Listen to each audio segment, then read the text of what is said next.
supporter has, unfortunately for them, learned the consequences of their own vote. Back in July of 2024, Austin Petersen said on Twitter, "I'm voting for Donald Trump for the economy and to own the libs," because of course, like a normal person would, who is definitely not compensating for anything. That makes perfect sense, right? But now, fast forward to May of 2025, Austin Petersen got what he wanted. Donald Trump got elected, but he's not too happy about it, saying, quote, "Well, there went my shoe business. I don't understand why the tariffs have to eliminate the de minimis exemption. Why does government punish small businesses in this country knowing full well that Nike and all the big brands will be fine paying the taxes, but Steffi and I get wiped out?" So one question for Austin Petersen: how is the owning of the libs going? You know, that was one of your main motivations for voting for Trump, and now your shoe business, gone, evaporated, done. The entire campaign trail, Trump said he was going to put tariffs on stuff, and people like this voted for it. And now they're suddenly unhappy. This is what you voted for, I thought. I don't take joy in people losing their businesses. Truly, I don't. I don't care if they voted for Donald Trump. I don't want anybody to lose their business.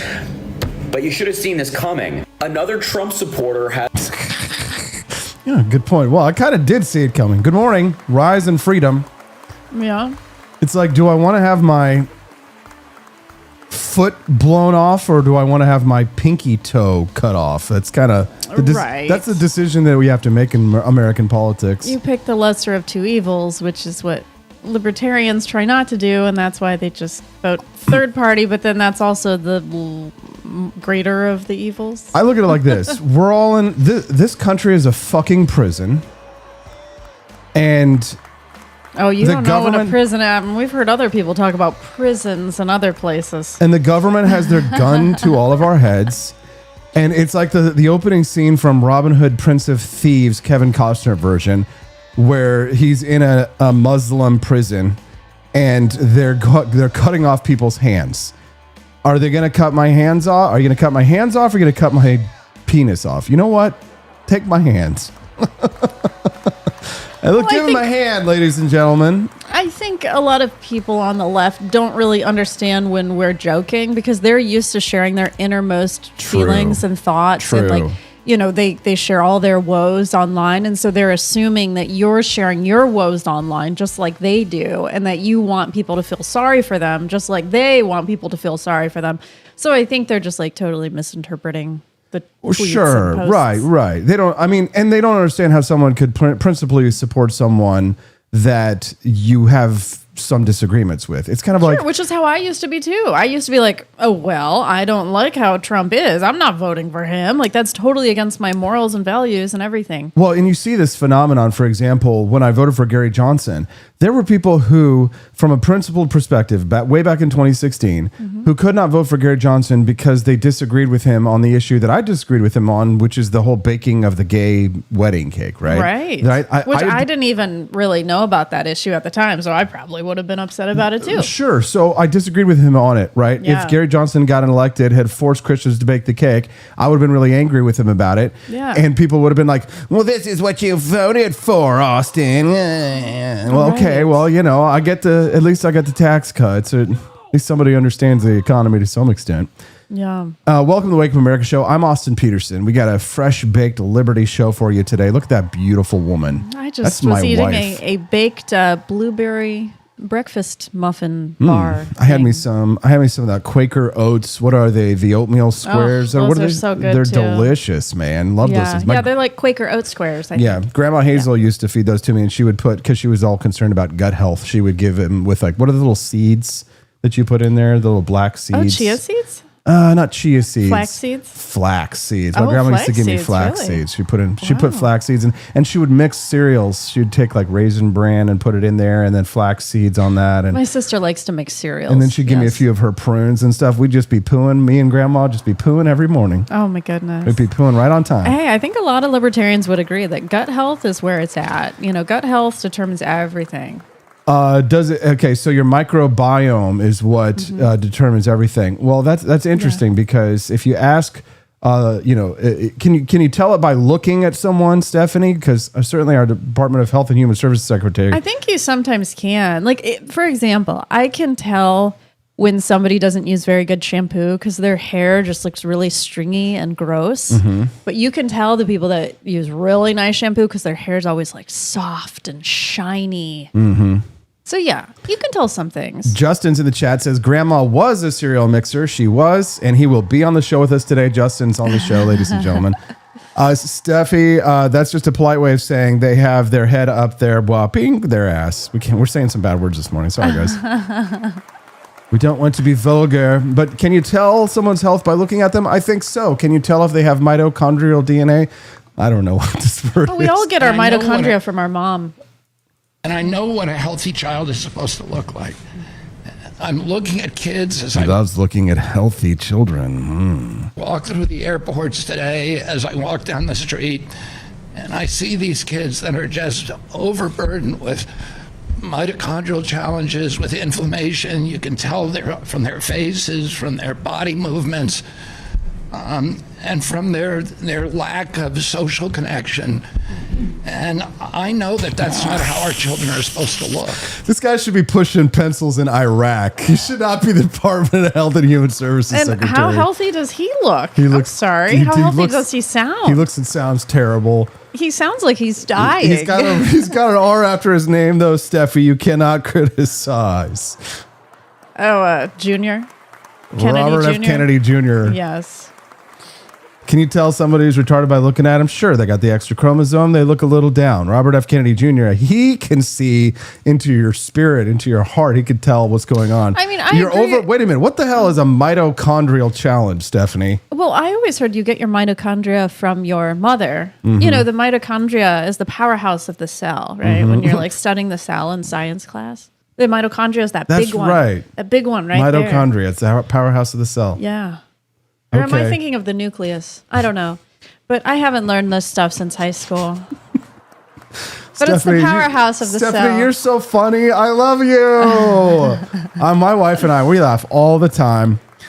It's nice to see 58 people here join us live. Everybody's filing in on Rumble. We've already started unlocking the bonus content today, which she's a billionaire, but for whatever reason, Taylor Swift would not agree to come on the Wake Up America show today unless we gave her $100. What the hell? Yeah, she's going to donate it to charity. Okay, so Yeah. $100 to have Taylor Swift on my show today. Yeah, so sure. Okay, Yeah. but She's got big news. Big news. Steffi's Jewish, so we need the money from you guys. You have to donate to the show. Like, I can't give of my own money. you never put your own money in the show. Nathan Lane, the producer's what? Exactly. So, guys, do us a favor and keep Rumble rants coming, just like Robbie Thurman already started. $10 raised. Thank you, bud. Yeah, We she appreciate has a you. message to all the Swifties this morning, and her shiny ring will be here with us. I think people are really going to be shocked because it turns out that Taylor Swift had a secret this whole time. She was running, while Travis Kelce was running game, she was running the biggest game of all. So if you guys want to hear about Taylor Swift's public confession, she will confess today something on this show you have not heard anywhere else. So if we got any closet Swifties out there, then do us a favor, guys. Make sure you keep doing what Drew Van Runkle just did and gift a sub to the channel. Drew, thank you. You've been very kind to us. You've been a huge supporter. You've been there every single Friday for Freedom Arcade. No, dude, Joe Ledamore gets like one of the as gold well. painted Yep. bricks when we finally build the For Liberty Network. Yeah. Methinks you got the wrong crowd. My daughter is a Swiftie, not me. Shake it off, says Cat Dad. Shake 21. it off. Shake it off. I mean, I'd say I'm kind of a Swiftie. I'm an old school Swiftie. I like her original country album. That's the one that I connect with the most. I love how the camera is like trying to focus on George Washington's face there, but it's like it's your face Oh, too. sorry. It's like Should I going move back and- him? No. Well, Oh. yeah, move him so he's like back farther, like closer towards your head. No. We want him in the screen. There we go. But see, now we can see his face a little bit because it can focus on your face and his face. There we go. Oh, aren't we cute? Beautiful. Yeah. We're going to have a fun show today. We got Justin on the show. There's a million things to discuss. We haven't heard Justin's take on the Minnesota trans shooter.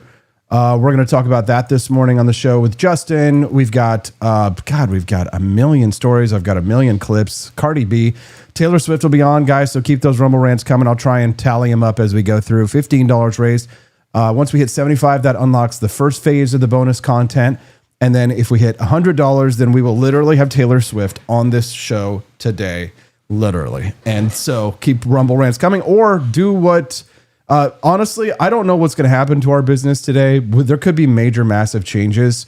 So probably if there's something that you like at the gift shop, get it now, because I don't know if the problem is going to be that I can't have certain items or I can't ship them to the United States. We had this hit product. Javier Milei shared it. It went big in Japan, where I made Javier Milei as a samurai, and in Japanese on the shirt it says "government out," like kind of the Japanese version of fuera. So Javier Milei shared it. I got a ton of views yesterday, and then I saw the bad news, which is that apparently the de minimis exemption is going to be coming out on today. So I'm sure they'll extend it. They always do something. I really hope so, but I don't think they will, because they've already extended it, and today is the deadline, and it looks like we've hit it, which means that businesses like ours, certain products that we carry, we're not going to be able to ship to the United States. And that's probably going to be things like our shoes. It's probably going to be things like backpacks, etc. And this happens because Trump's declared war on like Shein and Temu and Alibaba. Right? They don't want those cheap Chinese products coming to the United States. And we are kind of like the collateral damage that the Trump administration has said they're an acceptable sacrifice for us to stop people from being able to afford things in the United States. Not everybody's buying this stupid bullshit. They want to know who pays the tariff. Is it consumers or the exporting country? So right now, what we just saw in the report is that we haven't seen inflation at all. If y'all saw the report, That was the question. That wasn't the question. So if there was inflation, you would see it. Who pays the tariffs? Who pays the tariffs? Thank you. Who pays the tariffs? No, Tom who pays it. And then you're honest. There's a couple things you need to know about tariffs, but do y'all realize that after World War II, the Marshall Plan... What a dumb... Look at that guy. Who is he? He's a politician. We're not going to... You can sell your cars in America, but we're not going to force... Representative Barry Moore. What a doofus. So what is he trying to say? That we don't pay the tariffs? He's trying to say anything other than we pay the tariffs. He was saying like what, inflation isn't happening? Is that what he's trying to- Alabama's first. What they're saying is inflation. The inflation's already happened. The prices have already exploded. Now they're talking about the rate of inflation now, which they're saying, it's gotten back to the inflation has gotten back to an acceptable level. Yeah, but we're all still playing catch up from all the inflation that's already happened. Right. But he won't answer this question: is who pays the tariffs? If you're going to tell me that the tariffs are a good thing, just tell me that it's that we pay the tariff. Be honest about who pays the tariffs. If you think it's a good thing, that's fine. But just admit you are an asshole and you're defrauding us all. Just say it, okay? Yes, we like these people, these corporations. We want them to make money. And screw you and Austin and Stephanie and all these others e-commerce businesses, because you don't deserve to make a living or to crawl out of the depths of poverty. Go get a job like everybody else for my donors. Go, Steffi. So the tariff supporters, I know how they can win people over. They can, play that really sad song, "In the Arms of the Angel." There you go. And then they can show the children in the Chinese factories making your little trinkets and toys and backpacks and everything. And, just make it like a sob story about kids. And then they can be like, protect the children. Support tariffs. The Onion Dip doesn't want to give us his money because he would rather save his money for dick pills from InfoWars. Well, just buy the water filters and the dick pills. I'm going to say, I am an Alex Jones fan from long, long ago. I get you, buddy. I get you. Maybe we need to sell some pills. We would probably be so rich if we would just market to stupid people. I'll be like, we tried them out ourselves. We made such a huge mistake. We generated a viewer base of people with an above 120 IQ, and they're all very, very thrifty. Yes. You all are like Jewish people. It's very hard to please.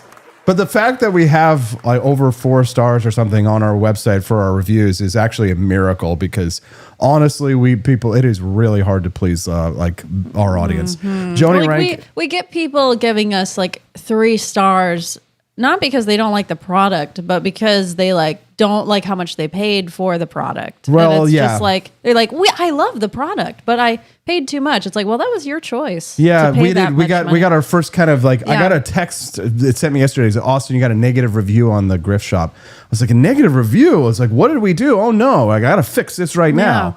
And then I went to check it. She gave Washington's Revolutionary Roast, our coffee, a 3-star review out of 5 stars, and I was Yeah. like, okay, well, it's not a great review, but it's not like a negative. I would be like 1 or 2 stars. I would Right. think 3 is kind of like medium. Yeah, that's just average. So average, okay. But she's like, it's the product is good. I like it, but I paid too much for it. I'm like, baby, what you knew?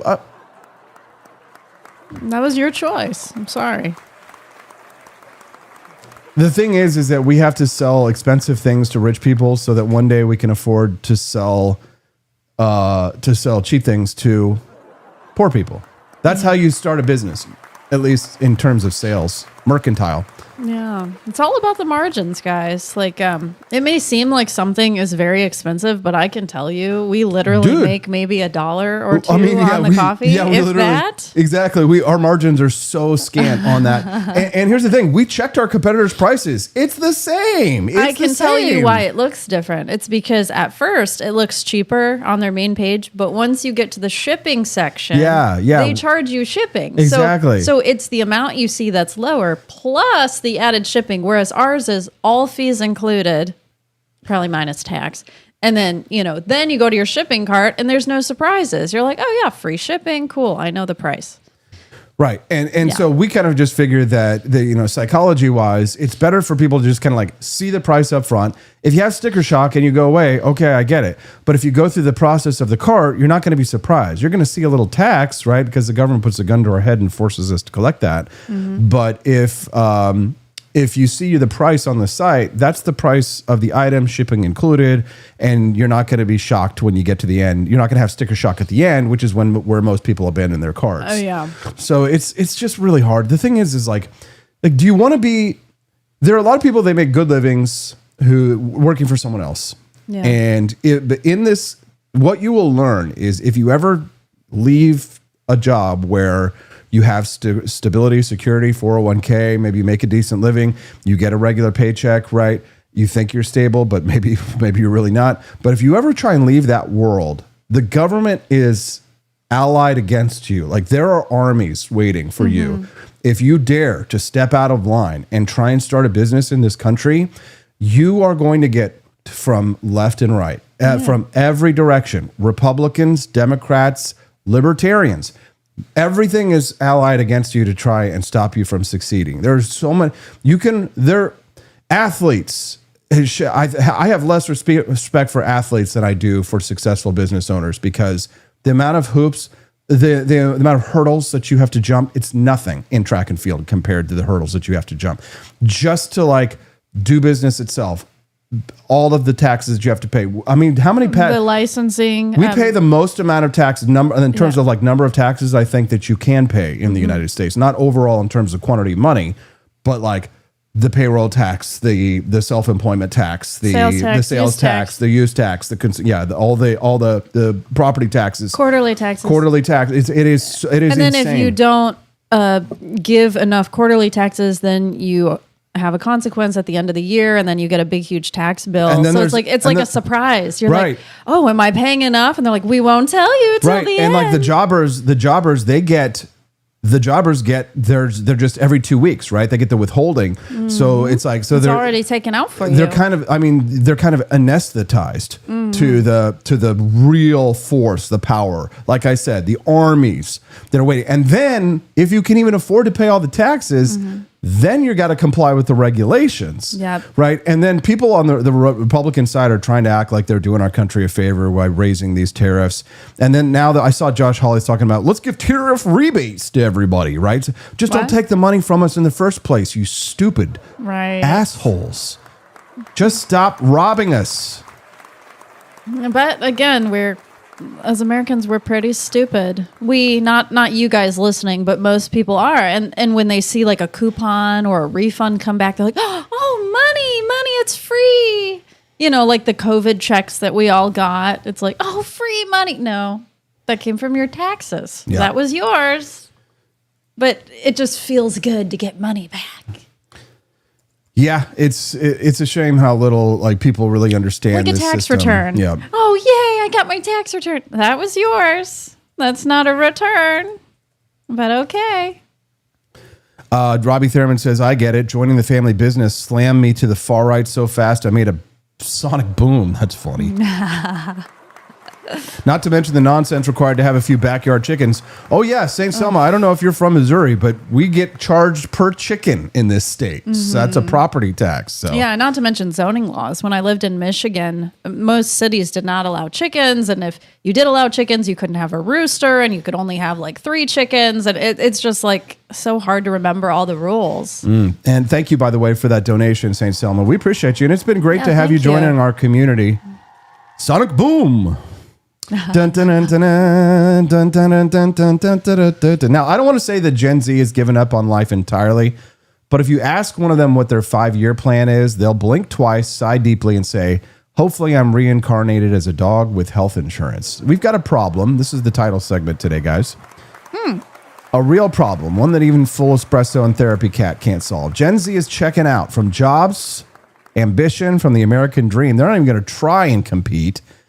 And before the Marxists in my mention start frothing, before Harry Sisson makes another TikTok video about me, this isn't a Fox News boomer tirade about how nobody wants to work anymore. This is about how we've failed an entire generation by letting the government and culture strip their hope for future down to a TikTok-length nihilist shrug. Fact checked, 45% of Gen Z workers are currently engaged in gig economy work. Uber, DoorDash, think Etsy shops, right? Twitch streaming. Oh, yeah. Student loan debt, $1.77 trillion nationwide. The average borrower is $38,000 in the hole before they made a dime.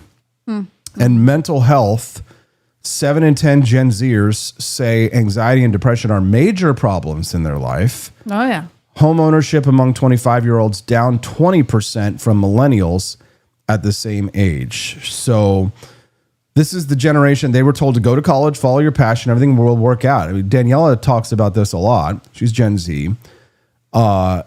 And then they found out the jobs don't exist. Rent is astronomical. The inflation is small. And their degree in gender feelings with a minor in climate despair doesn't exactly pay 6 figures. So, so we're not talking about like, you know, a bunch of lazy slackers. It's, you know, they saw 9/11 as toddlers. They graduated into the Great Recession. They got locked down during their prime social years. And they were told they could change the world, but only if they tweeted the right slogans. So, you know, rather than empowerment, they have, you know, endless scrolling. Stephanie, you want to weigh in on this one? You know, when I went to college, I remember talking to my guidance counselor about job prospects. And I remember her actually telling me not to go into hospital social work because she's like, you're not going to find a job there. I'm glad I didn't listen to her because I did find a job yeah, there. exactly. That's a great story. I love that story. I'm just wondering, what are these guidance counselors telling these kids at college? Are they saying like, oh yeah, honey, you're going to get a job in underwater basket weaving. Don't you worry at all. You know, your feminism major is going to get you far. It's like, are they lying to these kids? I really don't know. And it seems like there are still a lot of jobs out there. So that's why I'm confused. Who's getting these jobs? Because I go on Indeed.com to like help my clients a lot, and the jobs are out there. So I just don't get it. Why aren't they getting these jobs? Is it that they don't have enough experience? They don't have the right degree? I mean, I would love to hear from the Yeah. audience. You can actually send us a text, by the way, at 573-319-1586. You see that text line on the screen? That's not just for our health. It's not just for fun. Well, you can use it for fun. Just don't text me nudes. Because I would say, I mean, at least, you know, I work with a, you know, small pool of people. So compared to the whole society, but it's like, I don't really know anybody who's unemployed right now, honestly. And the people who are unemployed, they find something pretty quickly. You know, I've been hearing about this new term people are using. It's called NEET. What is It's an that? acronym for not in education, employment, or training. There's this guy that I follow. He's an anime profile pic kind of guy on X. And he is a proud NEET. He says, not in education, employment, or training. He's unemployed, not receiving education, not receiving training, just living life, just doing life raw dogging life. So how do you afford to do that? I think he got involved with some crypto scam kind of stuff, and then just he got I on the see. lucky end of a crypto scam or whatever. Yeah, And then so he just kind of living off of that coasting. So he has a neat lifestyle, and he's a BUM, says Mighty Megan. A bum. Yeah, so I think a lot of Bums people on Twitter. A lot of people have jobs. I don't think most people are unemployed right now, but I do think that they're not making enough money to buy a house. They're not making enough money to live out their dreams and go travel and do all the things they want to do. So I think it's just how much they're making is truly the problem here. Talk to us about this mental health statistic. Talk to us about the Depression numbers, and anxiety and anxiety. depression. Yeah, majority, a large majority, 70%. I mean, I'm a therapist and Let's hear it. I work for telehealth companies and I have quite a nice flow of clients coming in. So I can definitely say that in the 20s and 30 age range, people do have a lot of stressors and mental health issues, mostly anxiety and depression. So you are right. And ADHD and autism. But Those don't- are also very, very popular diagnoses. It's probably right, but it's probably important to say that those are the patients that you take. Yeah, So those are the that's ones that the I ones that are take. So I you. kind of like screen for those mostly. So yeah, I guess because of I put for my criteria who I accept. So I don't know if I accepted people with schizophrenia and bipolar disorder and, all the other things, maybe there's a lot of those as well. But yeah, I just focus on depression and anxiety. But yeah, it's just like people come to me for just general issues. Like I'd say relationships cause them stress. Their job causes them stress. A lot of people have issues with their boss and feeling overworked, feeling underappreciated. So it's mostly just like normal everyday problems. It's not really anything that's that complicated. But in terms of this generation, yeah, I mean, I think most of these people, they're not super rich. They just, they're in jobs that they just really can't go up, in the hierarchy in the job, and they're just kind of stuck.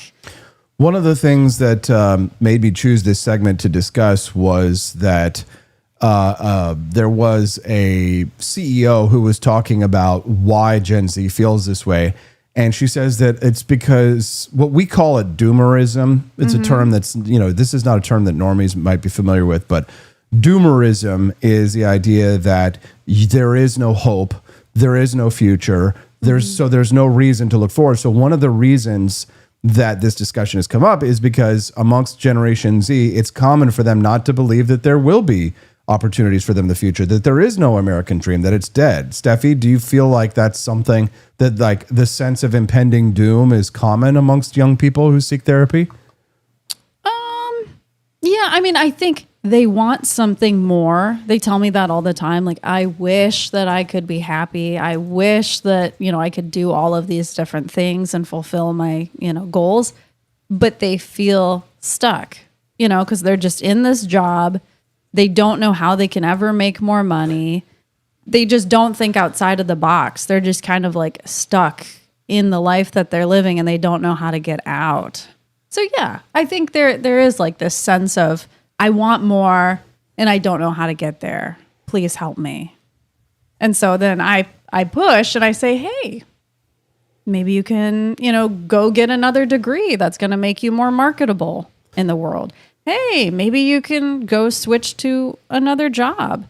But the thing about a lot of people in this generation is if it's not perfectly what they want, they don't want it. That's a really good point, Stephanie. Because I'll say to these Really people, good I'll be like, point. hey, this job seems really great for you. Why don't you go for that? And they'll be like, but it's not everything I want. That's not truly what my passion is. And I'm like, well, you can Listen to have Steffi. you can have a lot of the things that you want without having everything.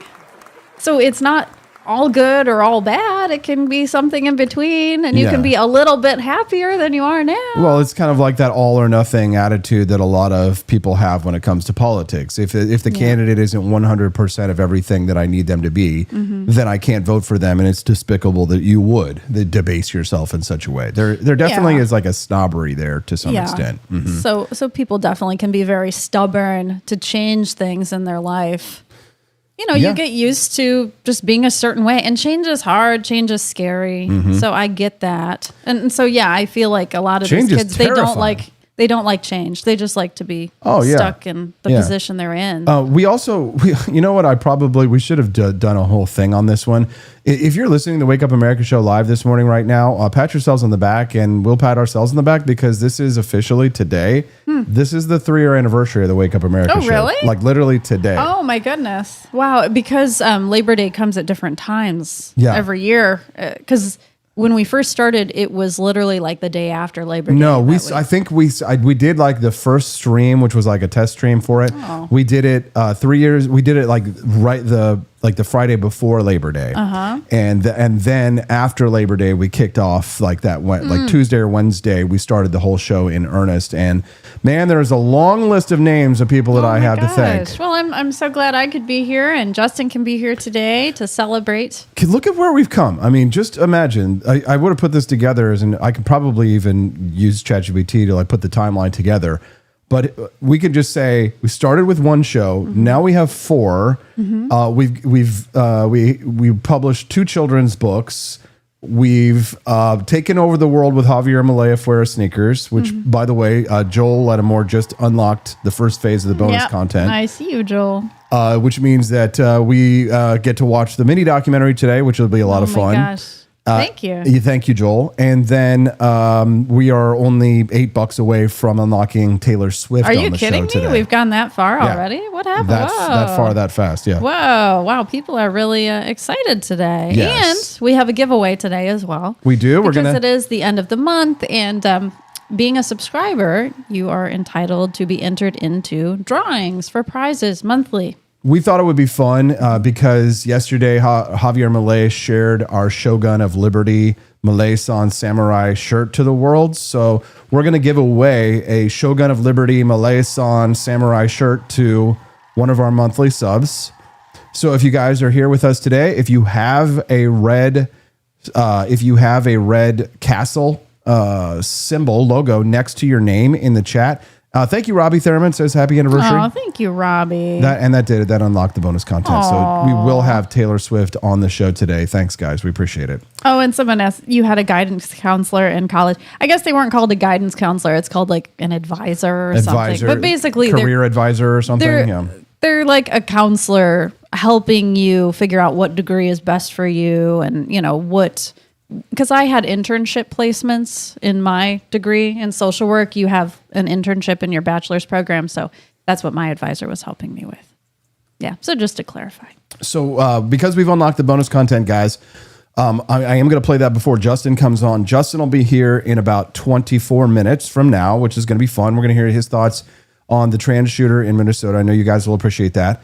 We are going to have Taylor Swift on the show today. Wow. And we're going to give away a Javier Malay t-shirt that's big in Japan and now big around the world because we're shipping this thing now to Amsterdam and all over the place. So it's a big deal for us, and it's bad for Americans who have to pay higher prices for the tariffs. But so if you want to be entered into the drawing today, how do you get into it? Become a subscriber in multiple ways. You can either become a subscriber here on Rumble.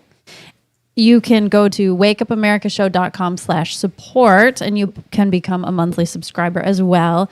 Do we also include like Twitter subscribers and they do count, yes. So if you subscribe in any way, shape, or form to us on a monthly basis, you are entered into this. Although I do have a special favor to ask from one person on the show today who can step up and be a hero, become a member of Petersen's Patriots.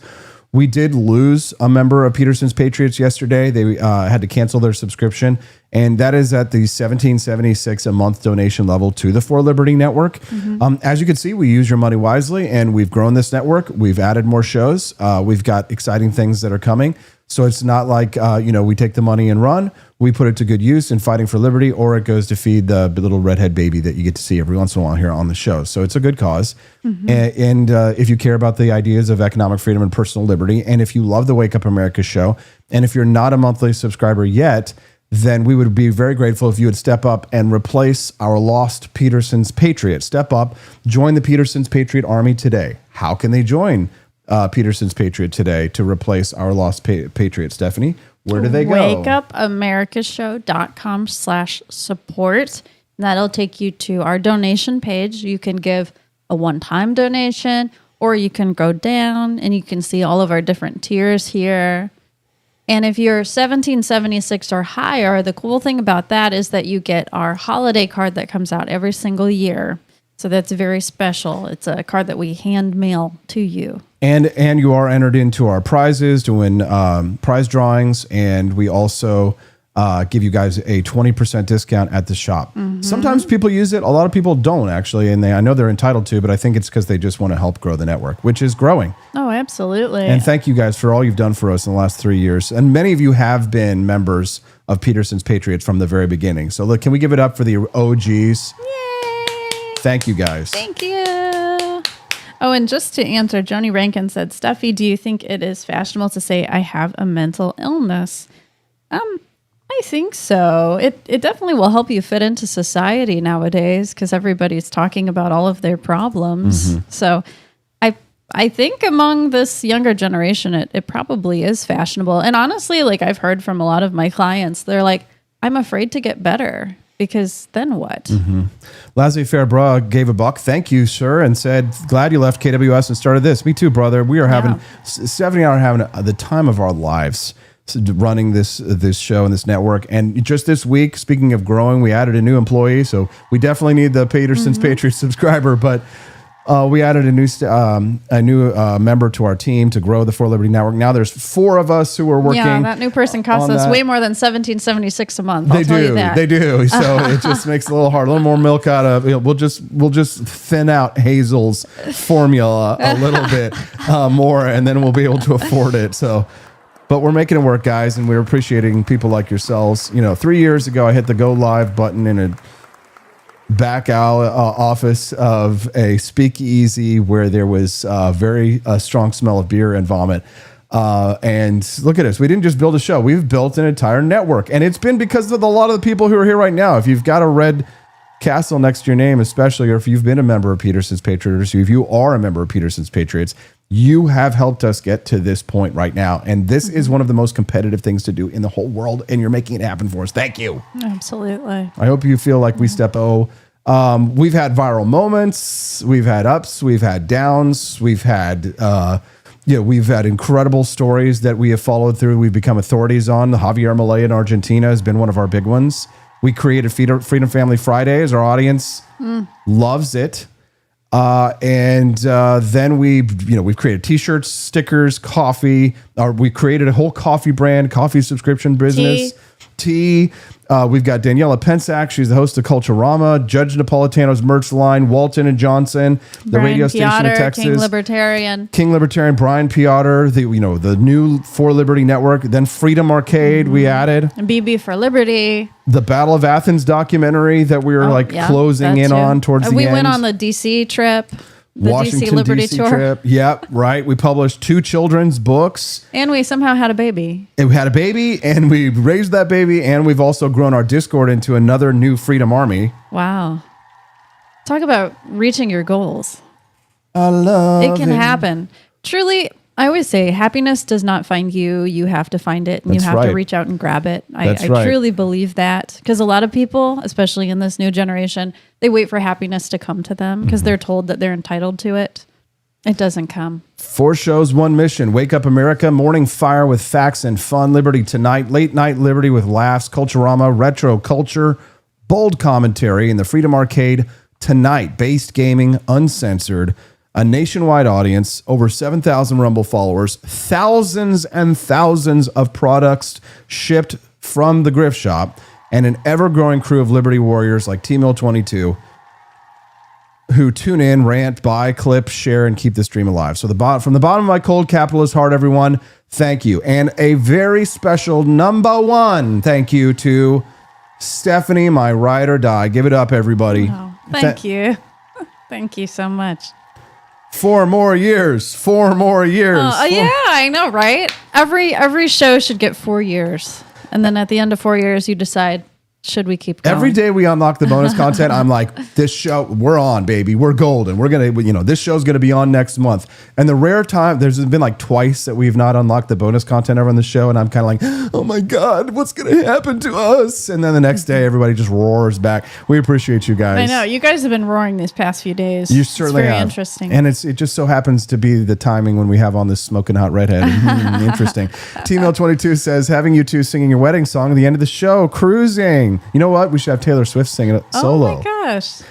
Jody Rankin says, thank you 4 more years, and thanks for that. We appreciate you guys. Steffi is my ride or die. Without her, life would be a lot harder and a lot colder, and I don't think I'd be where absolutely know I would not be where I'm at. So thank you. And I also would like to give a special thank you to Camellia Petersen too. I know she was here with us on the very first ride or day die of the show, and she's been such a huge supporter too. She's been here with me since the beginning too. Think about it. And Camellia has been a Petersen's Patriots from the beginning, for the first day ever when we did cold calls to start this network. I tortured Stephanie with cold calls. We got on the phone. Some of you people even got some of those cold calls and asked you guys for money to start the seed capital so we could do this, so I could quit my job and sit in my shoe closet with weird shirts and jokes, and some good and some bad. And if you ever want to see me have a tantrum, make me call people.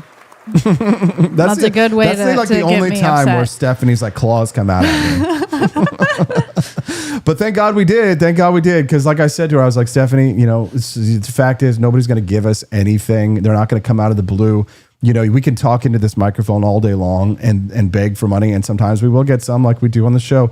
But at the end of the day, if we really want to get this thing started and make sure that we're safe and we can make this happen, we've got to call people on the phone. And we did. And some of you are those people. Some of you are Petersen's Patriots. Thank you. Yeah. Yeah, like I remember specifically the conversation I had on the phone with L-Dubs. Like that stands out in my mind. L-Dubs also an OG. Absolutely. Quest Fanning. Yep. Frickety. Andy Opperman. Cheese. Joey Rankin. What's his name? Cheese. Grizz Cheese. I remember talking to him. Grizz Cheese. Laissez-faire bra. He says he remembers getting a call from Steffi. Yeah, I called pretty much all of you in the chat. Cecilia. Pretty Harden. much. Yeah. Yeah. And we're grateful for all of you guys because, again, it is a dream job. And Stephanie's like, oh my God, Austin, if they find out that we're going on vacation, does that mean they won't support us anymore? I'm like, no, I think they understand we're normal. Because didn't somebody send us a donation the other day specifically for me to buy a turkey leg when we go to the Renaissance Festival this weekend? Well, because I feel bad because it's like, you have to keep your own money for your own stuff. And so it really means a lot when you give from your own pocket. Well, first of all, Brad gives us a lot of his time and energy and he works hard, but we also give him money sometimes. Yeah. And so it's not like it all goes to us, right? So, and now Paul as well. So we do like to, we do share the love amongst the Liberty community in the form of jobs. Right. It's like, think about when you're at a normal job, right? A normal 9 to 5. Like, do you feel bad for requesting vacation time off? No. I don't think it's just part of I think we're allowed to go on vacation balance, every once in a while. Right. So maybe we need to ask our audience when we can take time off. Hey guys, is it okay if we take off this week? Can we get it approved by the audience? They have to vote on it. Yeah. I remember phone banking with Steffi and KC. Awesome memory. Who is that? Robbie. Oh, Robbie. I rember you being there too. Laissez-faire, bro. That was me that gave the turkey leg money. See? Yeah. Thank you. Thank you. I can't wait to eat that friggin' turkey leg. Yeah, I was going to buy a turkey leg at Walmart the other day because I was like craving it. But I'm like, well, I guess the Renaissance Festival is good too. Renaissance Festival this Sunday in Kansas City. Please come meet us. We know we're going to get to see Cecilia. That's exciting. Cecilia, maybe John Rail, maybe Camellia and her daughter. Oh, dude, that would be fun. Yeah, there's some maybes, but I'm sure they're going to turn into definitelys. Yes. So stick around today for the end of the show. We are going to give away a t-shirt to one lucky winner if you are a monthly sub. If you aren't yet, then become one and you'll be entered in to win our prize drawing. for one of our lucky subscribers. So don't you guys forget that you are getting the perks and bonuses and benefits. So drink your Ovaltine and get yourself a Shogun of Liberty Malay-san Samurai shirt by becoming a monthly subscriber on the show if you are not already. If you are, then you are already entered to win, and we will have the raffle at the end of the show. Yay! And BB for Liberty said, all in favor of us having Labor Day off, raise your hand. Yes, we are not going to have a show on Labor Day. I will take the communist holiday off as well, okay? Yeah. So we will say on Monday, we say... Afuera. We are outside. But Justin will be here in 10, 12 minutes, and we've got about 5 minutes of bonus content they haven't seen yet, that mini documentary. Let's go ahead and show it to them. What do you say? You want to go ahead and... Yeah, let's do it. Let's go get the bonus content set up. Taylor Swift will be on the show after Justin is here. We're going to have an absolute blast in the second hour. So if you stuck with us for the last 3 years, I think you can stick with us for the next 1 hour, I think, right? I mean, we do lose people sometimes, Stephanie, so you never know. Looking rather perky. We'll be right back. It's a Wake Up America show on the 4 Liberty Network.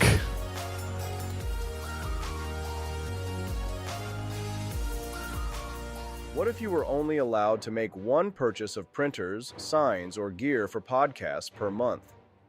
Would you consider that fully respectful of your free speech rights? Or would you view it as an attempt to muffle people's natural right to speak out, and perhaps a hint of more restrictions to come? California has something similar in the form of a law that limits people to buy one gun per month. If you rightfully believe that rationing the ability to express oneself violates First Amendment, California contends that the one gun a month law is consistent with the strong tradition of restricting dangerous individuals from acquiring firearms.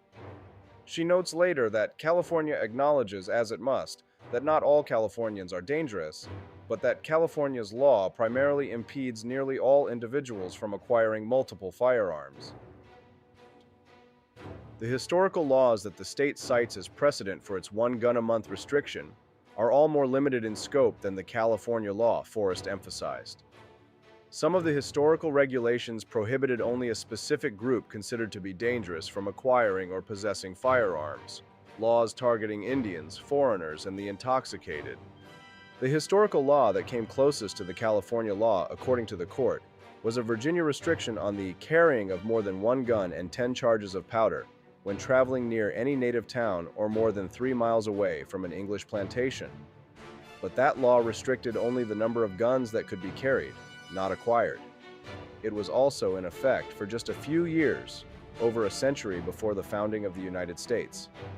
By the founding era, the historical record suggests that it was common for Americans to carry 2, 4, or even 6 single-shot pistols on their belt, and that pistols were often sold in pairs. Importantly, the court was unimpressed by efforts to ration the use of constitutionally protected rights. We are not aware of any circumstance where government may temporarily meter the exercise of constitutional rights in this manner. And we doubt anyone would think government could limit citizens' free speech right to one protest a month, their free exercise right to one worship service per month, or their right to be free from unreasonable searches and seizures to apply only to one search or arrest per month. The court concluded that the Second Amendment expressly protects the right to possess multiple arms. It also protects against meaningful constraints on the right to acquire arms because otherwise the right to keep and bear would be hollow. The law runs afoul of such considerations. The June decision made it clear California's law couldn't pass constitutional muster. Last week's mandate put the ruling into effect with the end of appeals and hearings, sealing the law's fate. The law's prospects in further litigation certainly look dim given Supreme Court precedent. The decision in Nguyen vs. Bonta is both an unusual example of the Ninth Circuit unanimously striking down a gun restriction under the Second Amendment, and potentially a sign of greater receptiveness to Supreme Court cues at the appellate level, commented Andrew Willinger of the Duke University School of Law and executive director of the Duke Center for Firearms Law. He pointed out, though, that the ruling allowed openings for less restrictive rules, including licensing of purchasers and possibly even a higher limit than one gun per month. California has managed to do what many thought impossible: violate the Second Amendment so blatantly that even the Ninth Circuit won't uphold it, observed Cody J. Wisniewski, president of the FPC Action Foundation, which participated in the case, referring to the Ninth Circuit's reputation for unfriendliness to self-defense rights. We are proud to have secured the rights of peaceable people and look forward to many more wins against California's unconstitutional laws. The ruling in Nguyen is an encouraging development for those of us who believe that individual rights and their protection by the Constitution should be taken seriously.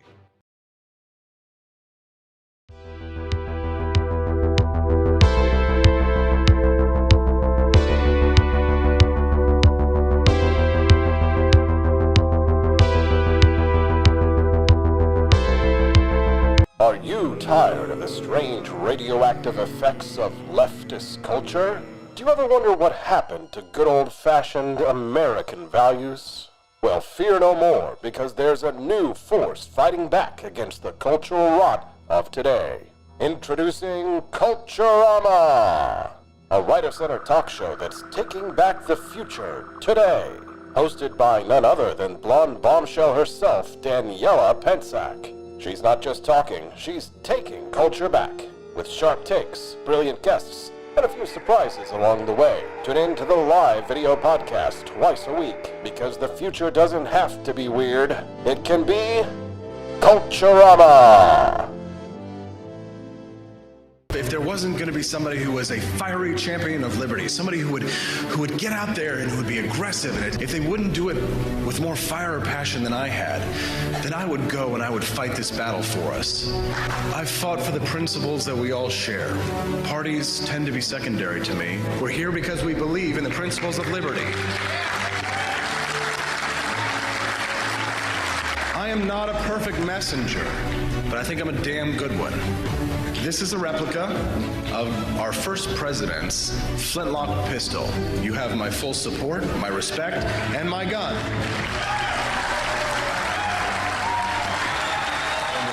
As Robin Westman, formerly known as Robert, been filed for a name change in 2019 to use female pronouns. For the first time, we are now learning who that shooter is, the minor child.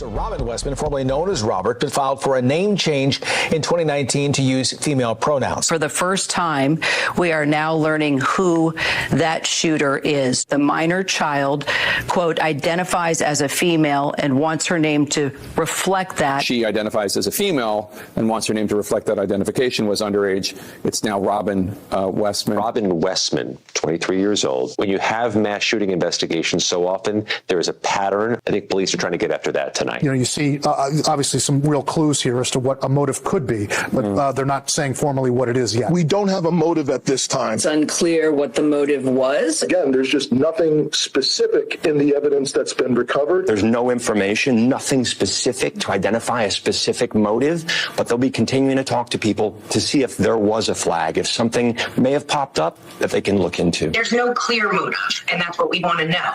Was this a revenge shooting because there were prior affiliations to the school?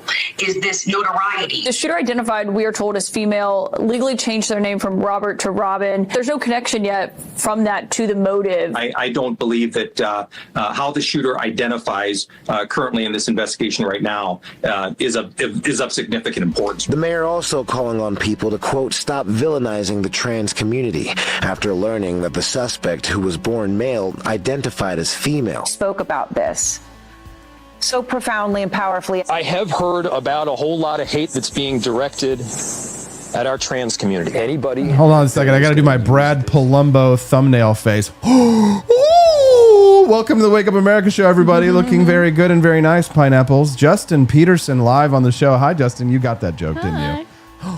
I totally got that joke. It was, yeah, like, we should all just make normal gay reacts. Yeah, Justin, here's the real normal gay reacting. Justin Petersen. I'm not a normal gay. I'm a boring gay. That's what I am. That's even boring. like the boomer gays where they're like, get off my porch, to like the normal get off gays. my lawn. The NIMBY gays. I'm the NIMBY gays. Not in my backyard. It's a NIMGY, not in my gay backyard. Welcome, Justin. Nice to see you. I'm sure everybody's glad to see you. Oh, well, good morning from Boston, Massachusetts. From Boston, the heart of the American Revolution. Justin, talk to us about this trans shooter, a member of the LGBT community. They couldn't, MSNBC looked and CNN looked everywhere. They couldn't find a motive. Crazy. Isn't that wild? I just think that's wild. You should not, you should deny the evidence of your eyes and your ears. You should not use your brain. You should not do pattern recognition. You should not notice patterns. Don't notice patterns. My favorite thing about all this was, well, not my favorite thing, but it's like, look at all that male aggression. That's all I gotta say. Oh, damn. Look at that Look at all that male aggression. I mean, so much yeah. Did they need him to say in the manifesto, like, because I am transgender, this is why I did this? Is that the evidence they're looking for? Even if they did, it's not like they would acknowledge it. No, they'd wipe it out. But they would bury it like they did the manifesto of the person who killed those kids at the other Christian school, the transgender shooter, born a woman and identified as a male, and then shot up a school. I think it was in Nashville. It was in Tennessee. Mm-hmm. And there we have toxic femininity on display. Or it could be just maybe I'm crazy. Maybe people shouldn't be walking around with brains marinated in cross-sex hormones. Just maybe, we shouldn't be addling people's minds. I mean, hormones affect so much of our bodies, how we feel, our moods, even hunger. There's a hormone called ghrelin that makes us hungry. Like, there are signals that are firing off all the time in our bodies that are cued by hormones. And I'm like, maybe we shouldn't make people into like scientific experiments and addle their brains with a cocktail of drugs that are not intended for the natural state of the human brain. Maybe just that. First of all, Justin, a great shirt, and thank you for wearing that today. In Dante's Happy birthday. Yes, in Dante's Inferno, corrupt politicians and evil counselors, lawyers, are relegated to the 8th circle of hell. If the mainstream media had existed at that time, where would Dante have put them? Great question. Would there be a 10th circle of hell? Justin, I think one politician has determined the cause of the shootings, and his name is Mayor Jacob Fry. He was the guy who famously, wearing a mask, sobbed his eyes out at the golden coffin of George Floyd. He spoke to MSNBC yesterday on what he thinks the motive may have been. I'm a mayor, and I operate in the reality business. And the reality is that we have more guns in America than we have people.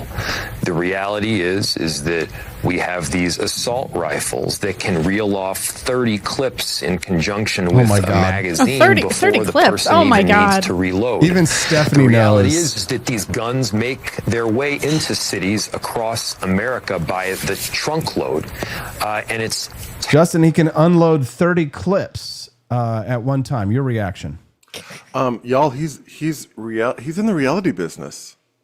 He's in the reality business, you guys. And yet a man can be a woman. So that's reality, right? That I can say that I'm something else that I'm not. Is that reality?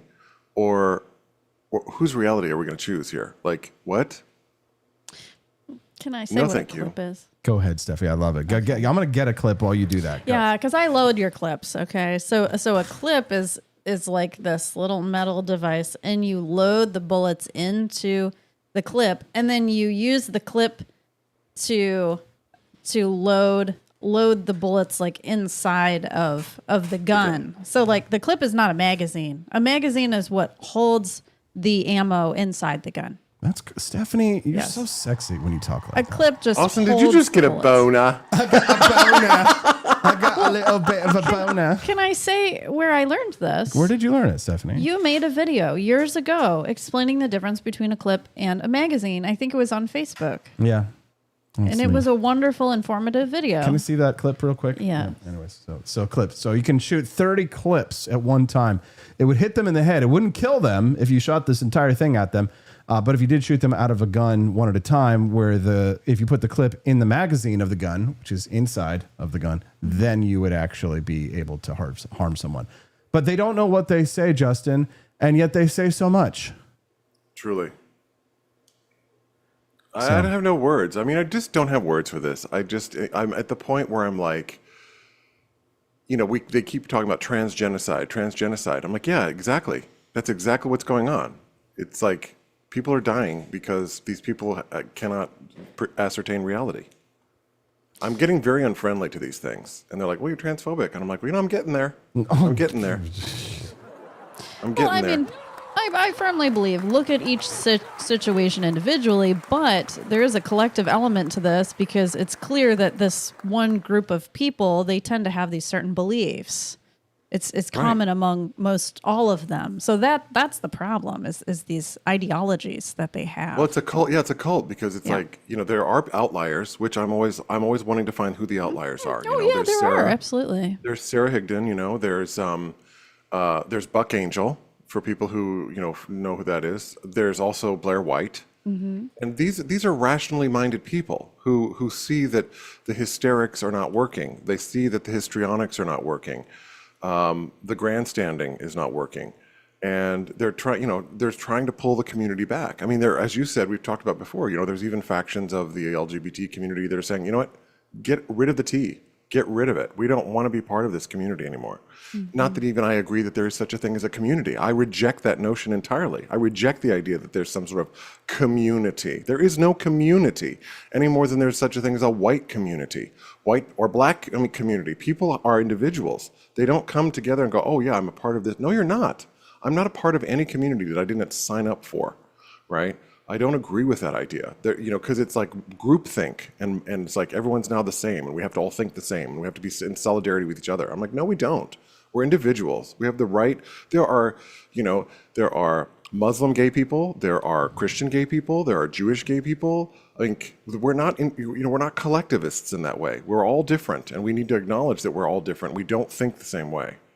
But this forced teaming that's going on, it's what it is. It's forced teaming. You have to go along to get with it. You have to be with this group now.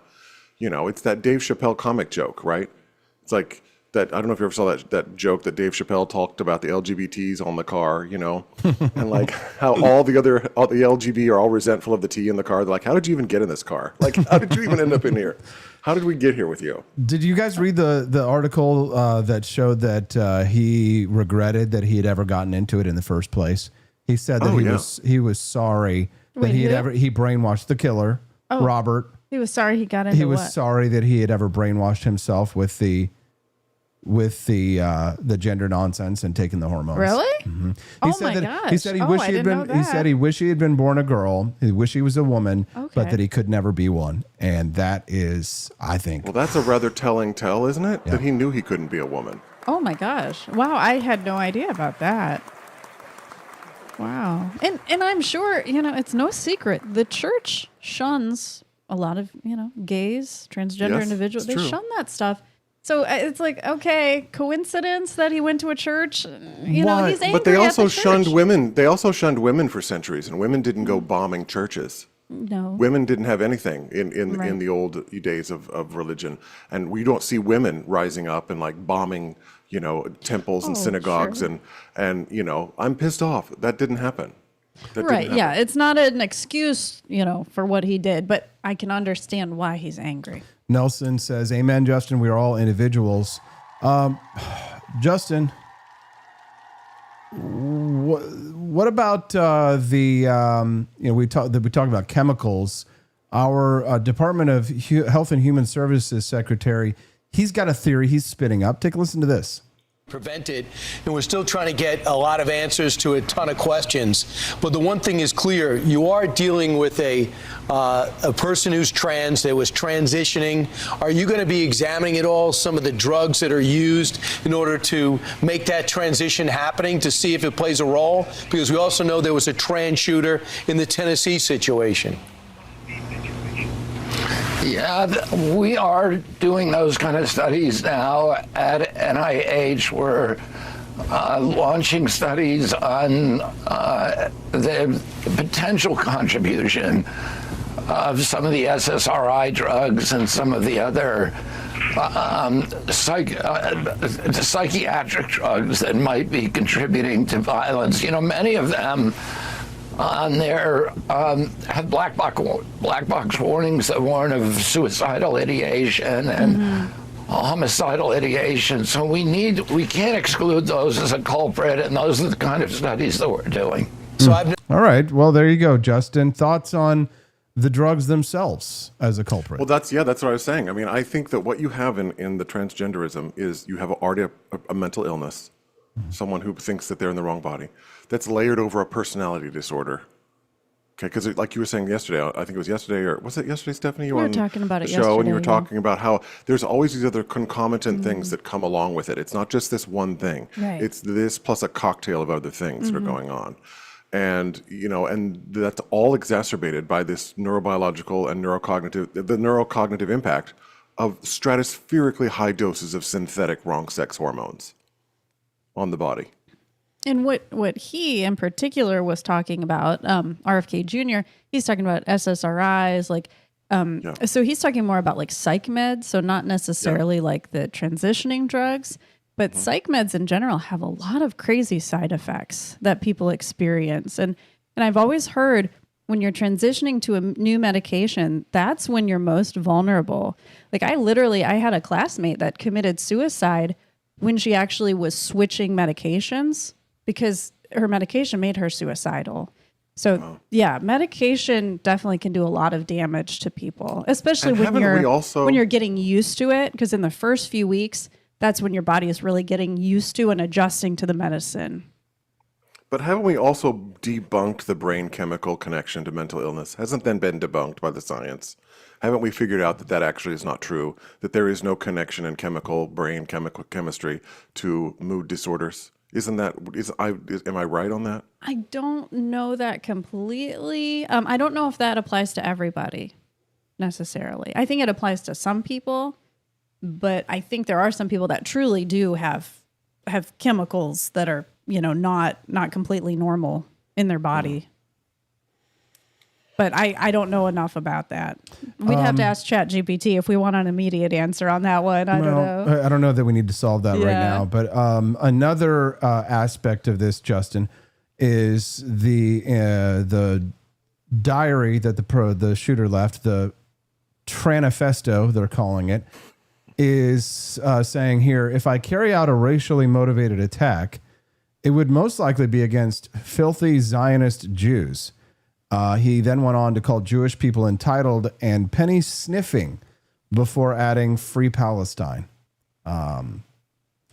Is there do you think you could draw something deeper from that, or are we trying to apply reason to something that has renounced it?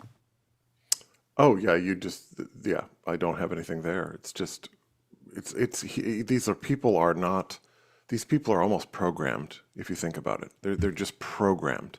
It's like, if I can talk to you and I can ascertain everything about who you are merely by looking at you, then what more is there to say?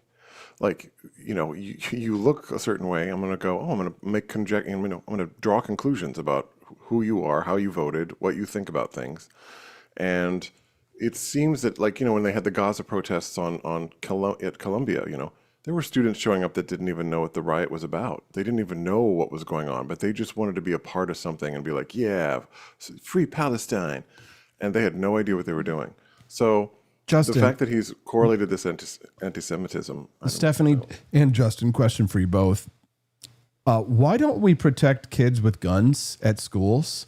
Why don't we have people whose job it is to stand outside of school wearing a flak vest and the money that it would spend, I would feel like in preventing one of these things, I think people would pay any amount of money for something like that, even libertarians and taxes. What is it about these schools that we allow them to be soft targets? Why are we doing this? Well, I think it's that because I think to have them is maybe some admission of failure, right? The societal failure. It's an admission that, this is where we are in society now, and this is what we have to do. And people don't want to confront the fact that this is the reality and this is what happens. And it's too much for them to contemplate that the world is a chaotic place and violence is the norm of human existence and human experience. It's not an anomaly. It actually is the norm. Human violence is more normal than it's not. And that we would have to say, yeah, this is bad. But my thing is, like, I was talking to Jody this morning. Isn't it true, because I don't live in the state, but is it true that Missouri has a ban on cell phones in schools? Yes, it is. Yes, it is. Now, isn't that a complication? Because shouldn't kids be able to have access to life-saving communicative devices if they're in a situation in a school shooting where kids can't call out, they can't get help? I mean, they're doing it more so that the kids focus in the classroom, because it's gotten so bad where the kids are, on TikTok during class and they're just not listening anymore. So I think they're like trying to balance all the different, problems that they're having. And they're like, well, should we get rid of cell phones? And if your school is supposed to protect you, you shouldn't need a cell phone. We didn't have cell phones growing up. When we were in school, I just got a cell phone when I was in, I want to say maybe high school. We had pagers in high school. Seriously, we did. And it was a big thing because it was suspicious because you'd be connected to drugs. It's like, are you selling drugs? Yeah, that's right. Drug dealers had pagers. That was the thing that they had there. That's so freaking funny. Oh, my God. But I wanted to go back. What were we talking about before? Oh, the guns. Why we don't have guns in schools. Yes. I thought that some schools have transitioned to having armed guards. Some have. So I think it's just at the school's discretion. I know some schools in the inner cities actually have metal detectors, like in Detroit. I know you have to walk through a metal detector a lot of times. So it probably just depends on what area the school is in. And I think, too, maybe they're worried about students being intimidated by having armed guards at the school. I mean, I'm sure it would kind of freak kids out. I don't know if that's part of it, but yeah. I have another question, too. Didn't Uvalde have armed guards? Didn't that school have armed guards? They did, and I don't know if they had armed guards, but I know that they ran away. Yeah, they ran away. Right. It's like those guys that were there, they were like, okay, we're out of here. I'm like, seems to be not in your job description. Oh, for sure. I mean, even when you have armed guards, stuff happens. Like I used to work at a hospital in Detroit, and I mean, we had metal detectors, we had armed guards, and somehow people still got into patient rooms with guns. So, it's like things still happen, but hopefully the crime would be deterred at least by having these things. Nelson. I know I feel that way when I go to Perkins and they say no firearms in Perkins, and I'm like, God damn it! Right, those are the places you need them. The places where they tell you not to carry are the places where you need them the most. Probably right. Yeah, it's just a reality, and it's like we were talking about it this morning because Jody was talking about the lack of security at Mario's school.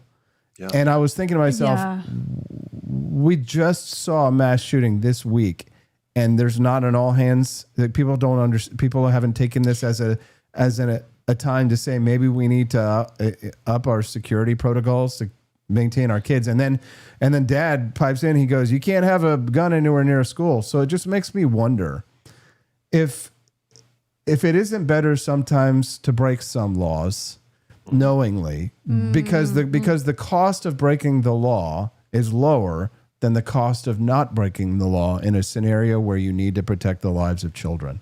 Right. Well, what's amazing is that we're in a society now where people that are defending themselves are going to jail. Mm-hmm. So the people that are now defending themselves against violent criminals are the ones who are getting punished, not the criminals themselves.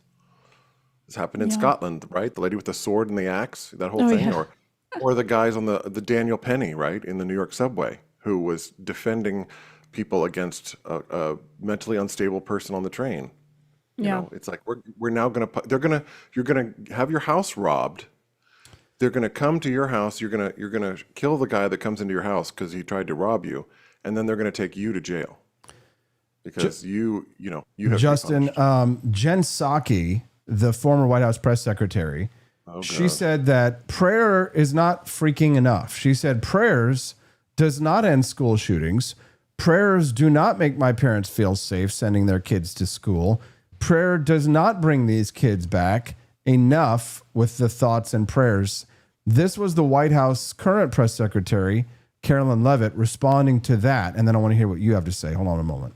Yes, I saw the comments of my predecessor, Ms. Psaki, and frankly, I think they're incredibly insensitive and disrespectful to the tens of millions of Americans of faith across this country who believe in the power of prayer, who believe that prayer works, and who believe that in a time of mourning like this, when beautiful young children were killed while praying in a church, it's utterly disrespectful to deride the power of prayer in this country, and it's disrespectful to the millions of Americans of faith. And I would encourage Ms. Psaki to pray for these families themselves who need it right now more than ever. Justin, your thoughts on Jen Psaki's comments about prayer? I mean, I personally do find that her comments are absolutely anti-religious in nature. Yeah. They're very anti-religious in nature. I see now also the other side of the coin, which is this. I personally take the view of Jesus, okay? Maybe a thing we should think about in Christianity. I don't know. Call me crazy. But like Jesus was saying, when you pray, don't go out into the street and pray like these religious people do, to try to make everybody see how great they are. And look how good I am. I'm praying. Look at me, I'm praying. But he's like, go to your closet and pray. He's like, don't be praying out in public. And I think a lot of people, that's the thing that they're falling into. It's like, they're going, I'm praying. Look at me. I'm a good person. And I'm like, no, go to your church, sit in the pew, pray in silence, and ask God to help you.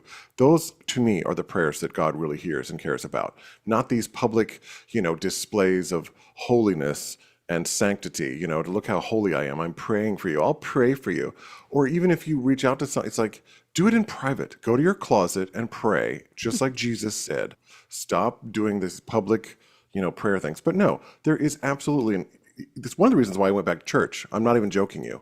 One of the reasons that I decided to go back to church and become an Anglican was because I saw the rising anti-Christian sentiment that is coming up in this country. And I said, you know what? Just like Rhett Butler, I'm going to go back and I'm going to join the outcasts because you know what? If they're going to come for anybody, I'm going to be on the side of the people that are getting the most torment. So that's one of the reasons why I decided to go back to Christianity, because I was like, you know what? I'm Team Christian, because at least Christianity has a long history of good stuff in the world. We may not have the greatest stuff going on, obviously, with our long checkered history, but by and large, it has been a net positive. Christian faith has been a net positive from any faith, really. Religious faith has been a net positive for people in most circumstances.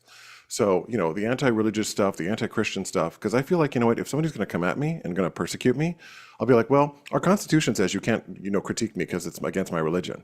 And that was actually one of my things about the woke stuff was like, you know what? Well, then I'm just going to go back to church and start going to be a Christian again, because if it's going to be me or them, I'm going to say, well, listen, my rights are also protected in the U.S. Constitution about my freedom of religion and how I get to believe and what I get to believe and my freedom of conscience. So that's, for me, why I did that. Because I was like, I'm not going down with the ship on this crap. I'm going to go back to church. I want to go to heaven and see my mama and my grandma. I'm sure that I want to see my mama and my grandma. Is tuning in and listening to this right now. I'm sure he's very pleased to hear that, Justin.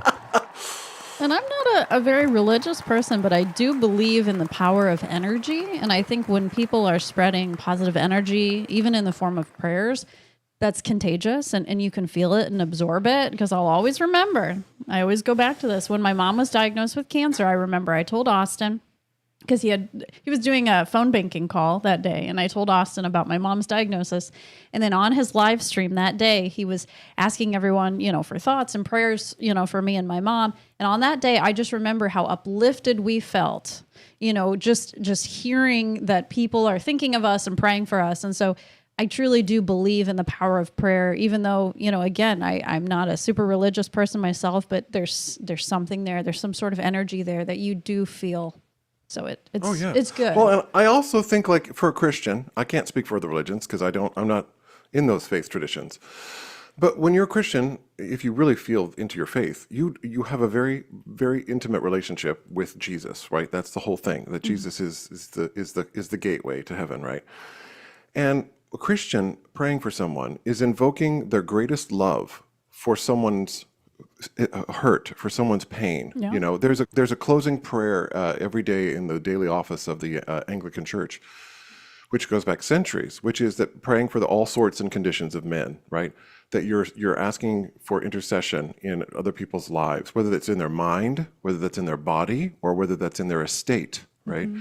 That you're seeking their highest good. You're seeking what's the best for them. And they may not know what the good is right now, because many of us, as we live our lives, we don't know what's good while we're living in it. We can't see the good sometimes in the bad things that happen.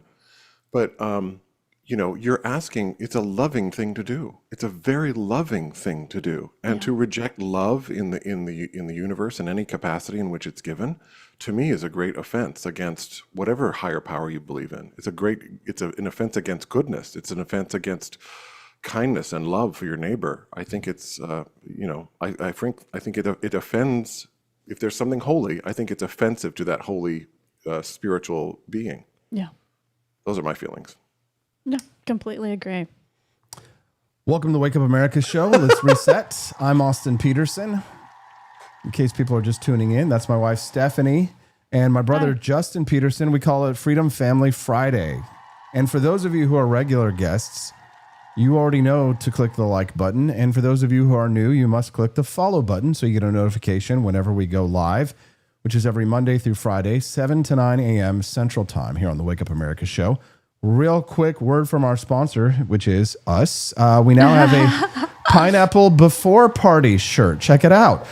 Instead of a Pineapple After Party, because we get up early. For those who are big fans of the Wake Up America show, check out our newest shirt. Available now at the Grift Shop, the For Liberty Shop. Pineapple Before Party, neon tees. It even has the For Liberty Shop logo there sewn into the shirt in the back. So get yours. Who's going to be the first person to get a Wake Up America show Pineapple Before Party t-shirt? Probably Joel Lattimore. I'm gonna bet on Drew Van Runkle. Drew might too. Drew Van Runkle, Neon Edition. You can get the Pineapple Before Party t-shirt. And you can get it for a little bit less than we sell our t-shirts most of the time. So check it out over at 4libertyshop.com. That's the number 4libertyshop.com. And then when you're done shopping, listen to this. Another Trump supporter has, unfortunately for them, learned the consequences of their own vote. Back in July of 2024, Austin Petersen said on Twitter, "I'm voting for Donald Trump for the economy and to own the libs," because of course, like a normal person would, who is definitely not compensating for anything. That makes perfect sense, right? But now, fast forward to May of 2025, Austin Petersen got what he wanted. Donald Trump got elected, but he's not too happy about it, saying, quote, "Well, there went my shoe business. I don't understand why the tariffs have to eliminate the de minimis exemption. Why does government punish small businesses in this country knowing full well that Nike and all the big brands will be fine paying the taxes, but Steffi and I get wiped out?" So one question for Austin Petersen. How is the owning of the libs going? You know, that was one of your main motivations for voting for Trump, and now your shoe business, gone, evaporated, done. The entire campaign trail, Trump said he was going to put tariffs on stuff, and people like this voted for it, and now they're suddenly unhappy. This is what you voted for, I thought. I don't take joy in people losing their businesses. Truly, I don't. I don't care if they voted for Donald Trump. I don't want anybody to lose their business. But you should have seen this coming. There you go, Justin. Owned. Harry Sison. He got me. I love You didn't just get owned. You got pwned. I got pwned. I love in the comments though, people were saying like, "I hope Steffi's okay. She should leave him." You know, like they were really concerned about Steffi. Yes. Who is this person? Well, like you said, this is the thing I hate about any political thing is like you have to be all in with us, and any infraction you are kicked out.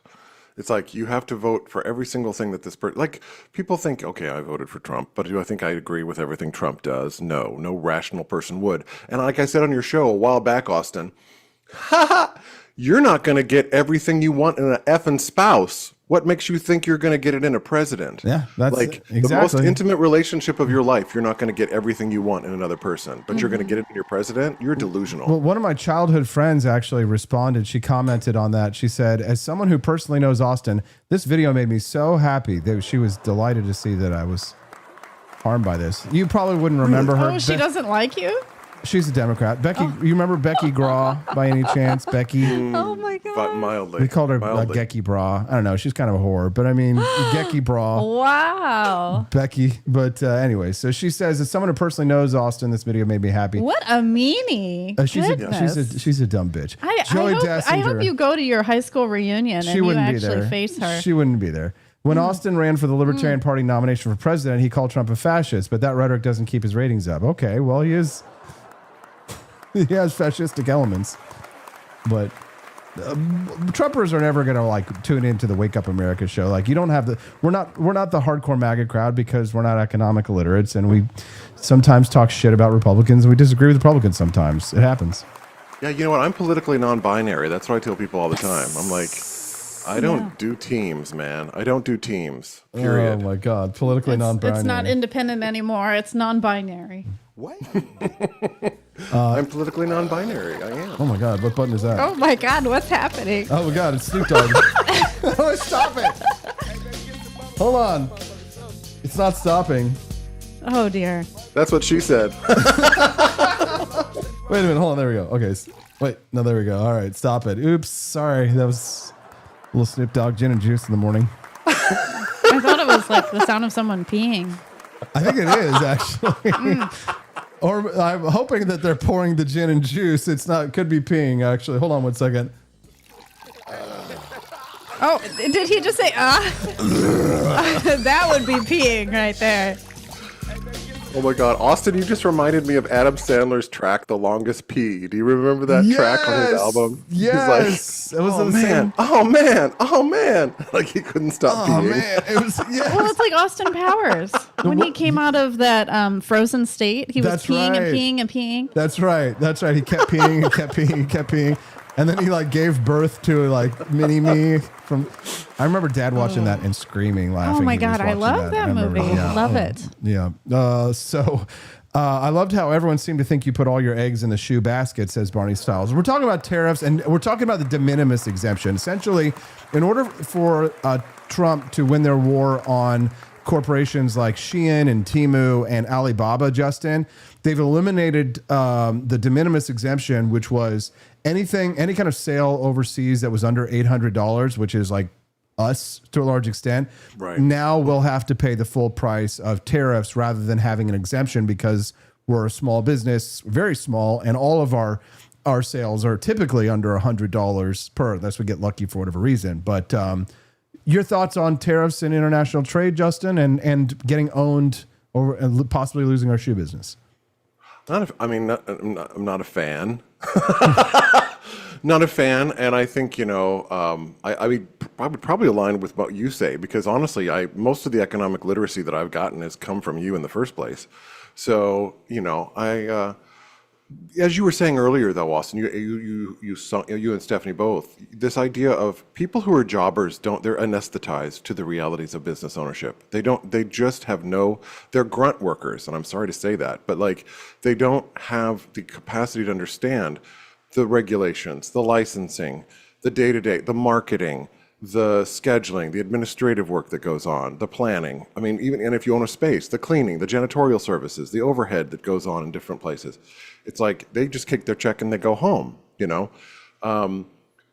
things like that affect people at the bottom. There is, to me, a sense, and I get more conspiratorial as I get older, there feels like there's a conspiracy against people becoming successful. The government has a covert conspiracy to keep people dependent on the government. They don't want people to become successful. They don't want people to think, oh, I can get out of this box that I'm in. I don't have to stay here forever. And to the point about the nihilistic kids that you guys were talking about earlier in the first segment, there's also a strain that I think you guys might also want to know or maybe missed was narcissism. Narcissism. Mm-hmm. There's a great deal of people now with the jobs being what they are, where kids will say, I don't want that job. I don't want to do that job. That job is beneath me. Mm-hmm. I can't do that job. And yet I go back in history and I look, because I've been doing a lot of family genealogy research this week, and I look at the intensive amount of numbers of people in my family that were all farmers. Farmers, welders, glass polishers, people who did unglamorous work, welding. I mean, things that just are not, we don't think, oh, that's such a glamorous job. My family is full of people who didn't do glamorous jobs. They didn't have glamorous jobs because they didn't think that way. Because the narcissism of the idea, well, I deserve better than this, would have been roundly mocked. Because they're like, what are you doing? You're going to go back and you're going to weld like your dad, or you're going to work on airplane parts, or you're going to do this, that, or the other. They lived in reality, and they understood the reality of their economic position. And so these kids today, they have these delusions of grandeur, which they've been fed by social media. And they think, oh, well, I deserve a better life. I should be traveling to Ibiza, and I should be going to the Cabo Islands, and I should live like the Kardashians. And I'm like, no, that's not possible. That's not a reality that most people can attain to. And there is something obviously to me very dignified in having good work and doing a good day's work. So the narcissism of these young people, because I'm sorry, like I look back at history and I go, we have never lived a more privileged existence in the history of the human species than we live in right now. Mm-hmm. We can turn a button on and have air conditioning. That wasn't possible 150 years ago. We can have running water inside of our houses. These are miracles. I can do this right now, talk to you visually and see your face and talk to you and have a conversation with you in real time looking at you. That's a miracle we couldn't have even dreamed of in the 1980s. Mm-hmm. Right? So this nihilism, I'm like, people are looking at the wrong things and they are using the wrong metrics to find value in their life. So I feel like, look on Indeed. Oh, yeah, look, there's a job. I'm like, you take the job you got to take to pay the bills. Mm-hmm. But then you have to feel like, you want to do that. You have to feel like, oh, I want to make a contribution to the world. And I don't think most people want to make a contribution to the world. They want the world to serve them. They want the world to come to them and take care of their woes and their problems. Mm-hmm. Justin, you mentioned how, the left is not able to solve our problems here in society. This is the biggest podcast on the left is called Pod Save America, and they have taken up the cause of abundance, which honestly I find to be really admirable. That as the right is turning away from economic liberty and understanding, the left, some of them, Ezra Klein and others, this host of this show, Pod Save America, are asking politicians, their own Democratic politicians, how do you plan on making housing more affordable? So this is the question they asked of a California politician of how she would make housing more affordable, what she has done. Here's how she answered. This is a 1-minute clip. Take a listen. We should all be freaking out about how urgent it is to do anything humanly possible to build housing. Are you focused on what will ultimately make California affordable for the people in your district? Well, I am. So, for example, I'm bringing a set of tiny homes into an underutilized Metrolink parking station. I didn't have to do any outreach, but I started a neighborhood watch, and I also had a whole town hall related to addressing that component. And there's also an ED1 that's being built on Victory and Balboa. The neighbors wanted me to kill it. But by law, I really have no jurisdiction anymore because it's an ED1, right? But we still, as a team, got together with the developer, and instead of building something that was potentially 6 stories, we got it down to 3 stories. And we also got the developer to also incorporate a few more parking lots and EV chargers. So yeah, I mean...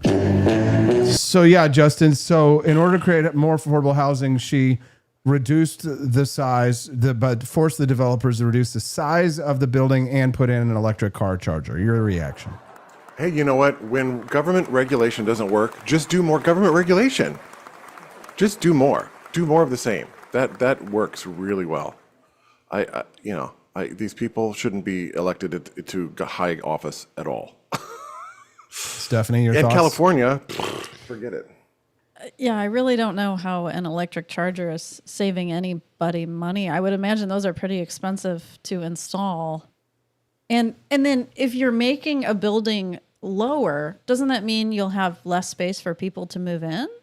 So like there's still going to be people who don't have a home to live in because there's not enough room. I have no idea. I'm sure she's just reading from a script that she was given. I'm sure like her assistant gave her like some talking points. But I mean, she thinks that she has helped with affordable housing by reducing the size of a development from 6 stories to 3 stories. Right? How do people like this get elected? I don't understand. Well, also, like, doesn't installing an electric car charger signal a particular demographic? Yeah, who's driving a Tesla who's in a poor neighborhood? Exactly. Unless they stole it, like what? No, anyways, Justin, we're starting to near the end of the show this morning. It's been fantastic. We still have Taylor Swift to go, and she's going to be on the show coming up right after you. She's getting married. And did you see all the people poo-pooing on that whole thing? Did you see that whole thing? Like no. I saw a lot of conservatives being like, meh, what were they saying? just like negative comments about her and her husband or whatever. And I'm just like, y'all, she's getting married. You should be excited about this. Isn't this like a conservative thing y'all get excited about? Yes. It's like, what in the world? Well, it turns out that she actually had a secret that she was not going to reveal to anyone, but because we could afford $100 raised, which we did on the show today, we unlocked our bonus content. That's right. We can now afford to have Taylor Swift on our show. So as soon as you're gone, she is going to join us here on the show after a brief little break. But Justin, I just want to make sure, is there anything that you think that we missed in today's topics, or anything that you wanted to discuss that we wanted to, that you wanted to hit or perhaps plug before we let you go today? Oh, no, I just was excited to see that. Well, not excited. I was amused to see the turnabout of Cracker Barrel this week. Oh, yeah. Well, we should probably hit that real quick before we go. Because speaking of the LGBT things, apparently Cracker Barrel has not only have they reverted their logo, but this was a total cultural victory. They have now backed off of all of their DEI initiatives as well, Justin. That CEO has got to be hurting. Do you think, though, I have a question, because I now, Camellia, she said this once on Twitter, and I said, I'm stealing that. She said, I don't trust anymore. Now I just verify. and so my which I love, by the way, I love that. I'm like, I don't trust anymore. Now I just verify. There's no trust. There's no trust. There's just verify. Makes sense. Yeah. Do we think it was a psyop? The whole, it could have been. The whole thing was a psyop. It could have been. What were they trying to distract us What do you with? mean? They wanted the attention so that they could do the rebrand they knew was a flop. So they wanted to come back off of it. And so they ginned up this whole thing, and they get all the attention. And then when they came back onto it, their whole audience would be captured, would be back, on their side. Yeah. Or they would get more sales, or they'd get more profit because they'd come out on the other side of it.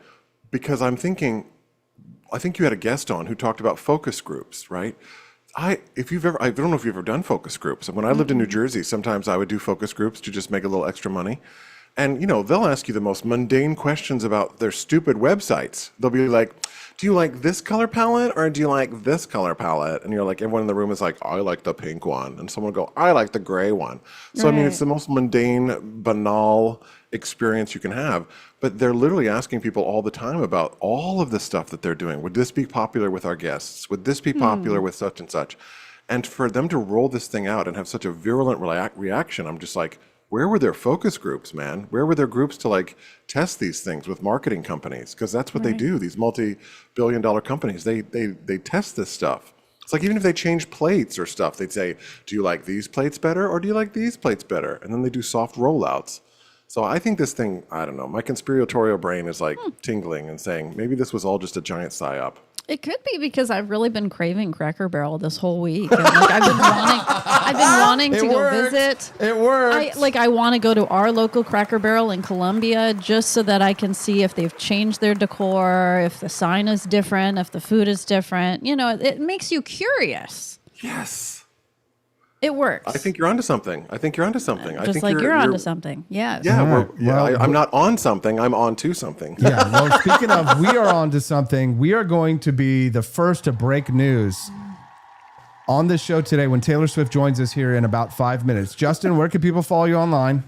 They can follow me on my Substack at justinpetersen.substack.com. There's no politics there, y'all. It's great if you want to get away from it. It's all about music. And I'm also on Twitter, X, whatever it is, at Justin J. Petersen. I think Austin, you can find me. Austin's on there. He's always close to me. I don't go on there very much. And I think Just find me. You know where you're going to find me? Here's where you're going to find me. You're going to find me on the AP Wake Up America show on Fridays. That's where right. I am. Friday mornings. That's So the if you best want place to me- watch us. This is where you get me, right here. That's right. Leave me alone. Don't leave me alone. Leave me alone. And if Dad is just now tuning in, which I think he is, then I'm sorry, you can roll it back. He's texting me now. Says Cracker Barrel sucks. I mean, he likes Texas Roadhouse. He's the Texas Roadhouse guy, the one that gave us the shits last time. Oh my goodness. Oh my God. Oh, my God. And Justin, real quick, we're both joining the Sons of the American Revolution. Heck yes, we are. That's cool. We don't have one ancestor who fought and bled for this country. Well, we have four. We have four for sure, but probably maybe even more than that. But we have at least three patriots who contributed in a meaningful way to the American Revolution, which means we get to dress up in tricorn hats and bloomers and go give out awards and stuff. And you live in Boston, so the Boston chapter is going to be lit. Wow. Oh, we do great stuff here. Oh, yeah, they have a lot of good stuff. And what's really wild, are you ready for a wild thing? Here's a wild thing. So there's a convergence of our family line, which I have discovered this week, which is kind of crazy. Our dad's mom, so our grandma, our dad's mom, her family line goes all the way back to France, okay, in the 1500s. The last name was Finfrock. Well, there was a Finfrock that came over in 1750, and he fought in the American Revolution. Okay, so keep in mind, that's our dad's side, okay? So dad's also eligible to join. Yes. All right. Yes, if he wants to, he can. Oh my gosh. Yeah, we can all do it together.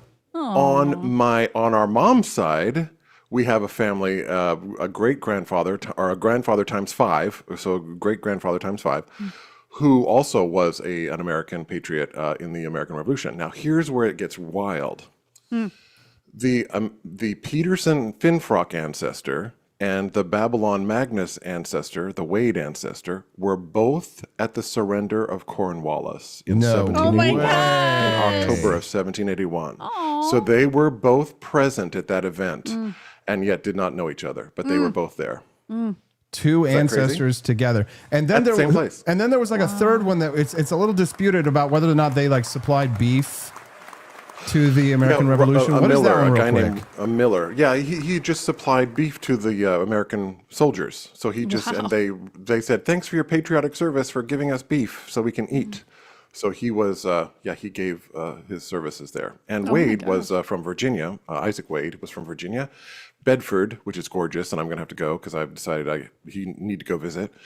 But he lived on an estate. His father was a very wealthy landed proprietor, and he was a private in the Revolutionary War. He said was in 3 years. He was there for 3 years, and while he was away, his wife, Polly, his wife, Cute. had to plow the corn, and she had to get help plowing the corn on her property while her husband was away at the American Revolution. And Justin, one last unkind fact is that Isaac Wade, I asked Stephanie to choose the top 3 things. What did she think that our ancestor, Isaac Wade, in his will, what did he give away? And she first answer, she said gold, and it wasn't gold. And then the second thing that he gave away, your answer was guns. She thought he gave away his guns, but her third guess was correct. Justin, you're making a face. What did our ancestor Isaac Wade love to give away to his children? Well, history giveth and history taketh away. And in this particular case, he gave to all of his children, of which there were many, 18 enslaved people. So he was passing out slaves left and right. Yeah, each one got a Negro, apparently. You get a Negro, you get a Negro, everybody gets a Negro. Oh my gosh. Yeah. Cringe. And then Dad said, of course, I told this to Dad yesterday, and he howled with laughter. He thought that was hysterical. And he said, you guys should be arrested. Yeah. You guys should be studied. He's like, someone needs to research it. Yeah. Yes. You should have the Yes. white guilt out of anybody in this room. White guilt It's over true. there. Over there. I don't feel shit. It's true. Justin, proud white man, proud son of the American Revolution. Welcome to the Wake Up America show. You're the best. We love you, and we'll see you next Love you too. Friday. Love All right, you. have a good Bye-bye. one. Bye. Bye. I just wanted her to vote for Donald Trump. Who? Donald Trump. Who did you want to vote for Donald Trump? Taylor Swift. She didn't vote for Donald Trump? And that makes you sad? Why? Do you like Donald Trump? So are you going to listen to Taylor Swift music anymore? I want to because she's my favorite. She's your favorite? Both of them are my favorite. Oh, Taylor Swift and Donald Trump? Yeah, it's just, I don't know why she didn't want to go for Donald Trump. I don't know either, baby. Oh. Well, maybe we can ask her when she comes back. But because we were able to afford her gratuity, Thanks to the donations of our friends here on the Wake Up America show, we actually have Taylor Swift on the show today. Yes. Thank you guys for tuning in for this, because here's what we're going to do. We're going to go to a brief commercial break, and then when we get back, Taylor Swift will be live on the show with us. Don't go away. It's the Wake Up America show on the 4 Liberty Network.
Everyone, I just wanted to take a minute now that the news is out to speak directly to all of you, especially the blue-haired girlies, the trembling online Twitter warriors, the BuzzFeed interns still running pop culture blogs in 2025.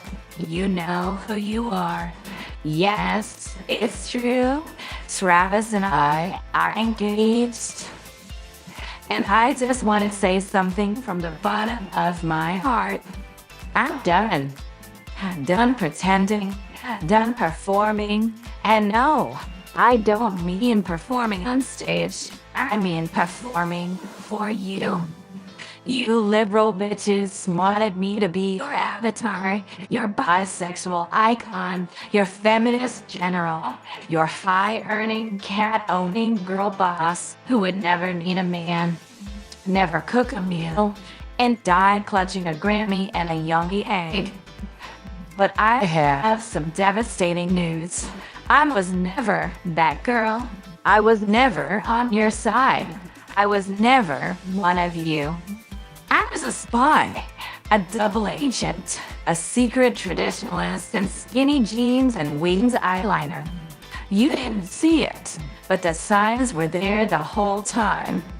Why do you think I sang about cardigans and cornfields and enchanted forests? Why do you think I wore hottest core dresses and wrote 10-minute songs about meeting a man? I was broadcasting, screaming, sending distress signals like a lighthouse in a storm of third-wave estrogen fog. And now, I'm free. I got the man, and I'm done. Let's be clear. I didn't build a billion-dollar empire because I wanted to be a mogul. I did it because I was told no man would want me unless I was as rich as him. So I hustled, I toured, I dated losers. All to attract one man, a real man. A man with calluses, a man who owns guns, a man who calls his mom, but not every day because that's weird. And guess what? It worked. Travis saw through the PR. He saw through the layers of feminism, the glitter, the Vogue interviews. He saw me, the girl who just wanted to bake cookies and make out under the bleachers. You think it's a coincidence I said yes when he asked my dad for permission? No, sweetie, that was the plan. I wanted to be chosen by a man, not a committee, not a brand manager, not a feminist collective that wants me to date a Dave Nam with a septum ring and a kombucha startup. You thought I was yours. You thought I was the liberal Beyonce. But I was Marilyn Monroe in a folklore cardigan the whole time. And now I'm quitting. No, seriously, I'm retiring. And this next tour, it's my farewell to feminism tour. After that, I'm disappearing. I'll be somewhere in Kansas City, barefoot in a kitchen, teaching our kids cursive and getting raw milk from a local Amish guy named Ezekiel. I'm not doing this anymore. I'm not dancing for your cause. I'm not crying in a bathtub for your TikTok, and I'm not releasing another empowerment anthem for women who haven't washed their hair in 4 days. I'm joining the patriarchy. I'm actually its new spokeswoman. And honestly, I always kind of liked it. Men pay for dinner, men build houses. Men throw footballs and fix things and smell like cedar and gasoline. And you know what? I love being taken care of. I love that he opens doors. I love that I don't have to act like I understand cryptocurrency or pretend to care about your pronouns. To all the girls who followed me like I was some kind of feminist Moses, I'm sorry. I'm leaving you. In the desert. You wanted me to be your Hillary. Turns out I was Laura Ingalls Wilder with eyeliner. And if that hurts you, go journal about it in lowercase poetry. Me? I got a wedding to plan and a husband to kiss and a future that looks like homemade cinnamon rolls and little feet running through our house on Christmas morning. So yeah, this tradwife thing, I'm not trying it. I was born for it. Bye now. Don't forget to Venmo your situationship for half the brunch bill.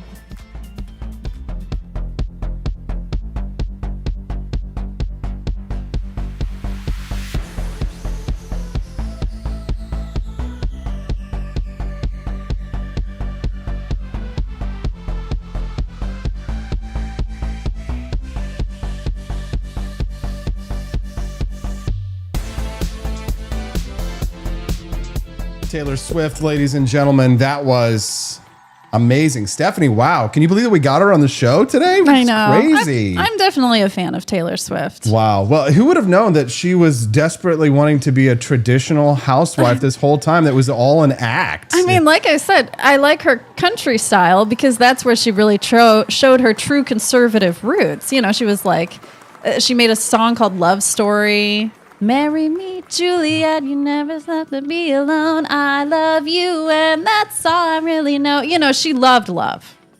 So she is so happy to be in love and to have her forever man. She's a little old, don't you think? Getting married at 35 and... No, I mean, she's done a lot in her life.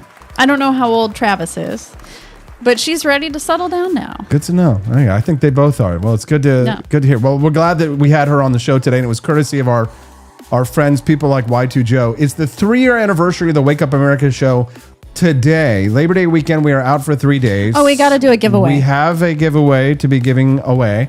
And we'll let the winner of the giveaway choose what they want. They can either have the Javier Malay tee from the Liberty Shop, or if you want the brand new shirt, we have the new Pineapple Before Party shirt. So... I would probably get that one. Pull it up right now. If you had to ask me to choose, if you had to choose, I'd get the pineapple one. Shogun of Liberty, Malay-san Samurai shirt, or you can get the Pineapple Before Party shirt. I would say Stephanie, she wants the Pineapple Before Party shirt. We should just go ahead and get her one of those. Very cute. But the winner of the show today, who is a monthly sub to our channel, is RVolt24. Wow. Nice. RVolt? Do we know RVolt's name and information? And if you want to claim your prize, RVolt, you get a chance to claim it today. If you don't hear, that means that you weren't paying attention. That means on Monday we'll give it to somebody else. So somebody tell RVolt if he's not here. I swear I saw him earlier. RVolt24 is the winner of today's prize giveaway. So if you want a Pineapple Before Party or a Javier Milei shirt at the Liberty Shop, then send us a text message, 573-319-1586. That's 573-319-1586. Tell us your name, your address, and where to send the shirt, what size you want, and we will send it to you. And then guess what? Tonight, speaking of the For Liberty Network, Freedom Arcade at 8 p.m. Central Time. The Freedom Arcade is tonight, 8 p.m. Central. We're playing games, and then we won't be here on Monday. So, my sweet little pineapples, we will see you on Tuesday on the Wake Up America show on the For Liberty Network. Be free. Bye, guys. Let me tell you a secret. If you were only allowed to make one purchase of printers, signs, or gear for podcasts per month, would you consider that fully respectful of your free speech rights? Or would you view it as an attempt to muffle people's natural right to speak out, and perhaps a hint of more restrictions to come? California has something similar in the form of a law that limits people to buy one gun per month. If you rightfully believe that rationing the ability to express oneself violates First Amendment protections for speech, you'll be glad to know the courts have found California's law in violation of the Second Amendment's protections for self-defense rights and barred its enforcement. According to California Penal Code Section 27535, a person shall not make an application to purchase more than one firearm within any 30-day period. This subdivision does not authorize a person to make an application to purchase a combination of firearms, completed frames or receivers, or firearm precursor parts within the same 30-day period. A list of exceptions follows, unsurprisingly heavy on government enforcers and those licensed by the state, including cops, corrections officers, and private security companies. But most Californians were limited to one legal firearm purchase every month. The law has been in place since 1999, but expanded over the decades from concealable firearms to all guns. The courts have not been kind to this law. Through years of rulings, the U.S. Supreme Court has acknowledged that the Second Amendment protects the natural individual right to keep and bear arms, and that it precludes many restrictions imposed at the state and local level. In particular, New York State Rifle and Pistol Association versus Bruin, 2022, requires that gun laws be consistent with this nation's historical tradition of firearm regulation. California's one gun a month law was challenged by a coalition of individuals and groups, including Michelle Nguyen, the Firearms Policy Coalition, and the Second Amendment Foundation in Nguyen versus Bonta. A U.S. district judge found the law unconstitutional last year, though the decision was stayed by the Ninth Circuit Court of Appeals pending appeal. A three-judge panel of the same court reversed the stay last August, leaving the law unenforceable. Then, in June of this year, three judges of the Ninth Circuit Court of Appeals ruled on the appeal that the law in fact violates the Second Amendment. That was followed on August 14th by a court mandate putting the decision into effect and making the one gun a month law so much wasted ink in the state's list of statutes. For the court in the June decision, Judge Danielle J. Forrest points out that California contends that the one gun a month law is consistent with the strong tradition of restricting dangerous individuals from acquiring firearms. She notes later that California acknowledges, as it must, that not all Californians are dangerous, but that California's law primarily impedes nearly all individuals from acquiring multiple firearms. The historical laws that the state cites as precedent for its one gun a month restriction are all more limited in scope than the California law, Forrest emphasized. Some of the historical regulations prohibited only a specific group considered to be dangerous from acquiring or possessing firearms, laws targeting Indians, foreigners, and the intoxicated. The historical law that came closest to the California law, according to the court, was a Virginia restriction on the carrying of more than one gun and 10 charges of powder, when traveling near any native town or more than 3 miles away from an English plantation. But that law restricted only the number of guns that could be carried, not acquired. It was also in effect for just a few years, over a century before the founding of the United States. By the founding era, the historical record suggests that it was common for Americans to carry 2, 4, or even 6 single-shot pistols on their belt, and that pistols were often sold in pairs. Importantly, the court was unimpressed by efforts to ration the use of constitutionally protected rights. We are not aware of any circumstance where government may temporarily meter the exercise of constitutional rights in this manner. And we doubt anyone would think government could limit citizens' free speech right to 1 protest a month, their free exercise right to 1 worship service per month, or their right to be free from unreasonable searches and seizures to apply only to 1 search or arrest per month. The court concluded that the Second Amendment expressly protects the right to possess multiple arms. It also protects against meaningful constraints on the right to acquire arms because otherwise the right to keep and bear would be hollow. The law runs afoul of such considerations. The June decision made it clear California's law couldn't pass constitutional muster. Last week's mandate put the ruling into effect with the end of appeals and hearings, sealing the law's fate. The law's prospects in further litigation certainly look dim given Supreme Court precedent. The decision in Nguyen vs. Bonta is both an unusual example of the Ninth Circuit unanimously striking down a gun restriction under the Second Amendment, and potentially a sign of greater receptiveness to Supreme Court cues at the appellate level, commented Andrew Willinger of the Duke University School of Law and Executive Director of the Duke Center for Firearms Law. He pointed out, though, that the ruling allowed openings for less restrictive rules, including licensing of purchasers and possibly even a higher limit than 1 gun per month. California has managed to do what many thought impossible: violate the Second Amendment so blatantly that even the Ninth Circuit won't uphold it, observed Cody J. Wisniewski, president of the FPC Action Foundation, which participated in the case, referring to the Ninth Circuit's reputation for unfriendliness to self-defense rights. We are proud to have secured the rights of peaceable people and look forward to many more wins against California's unconstitutional laws. The ruling in Nguyen is an encouraging development for those of us who believe that individual rights and their protection by the Constitution should be taken seriously.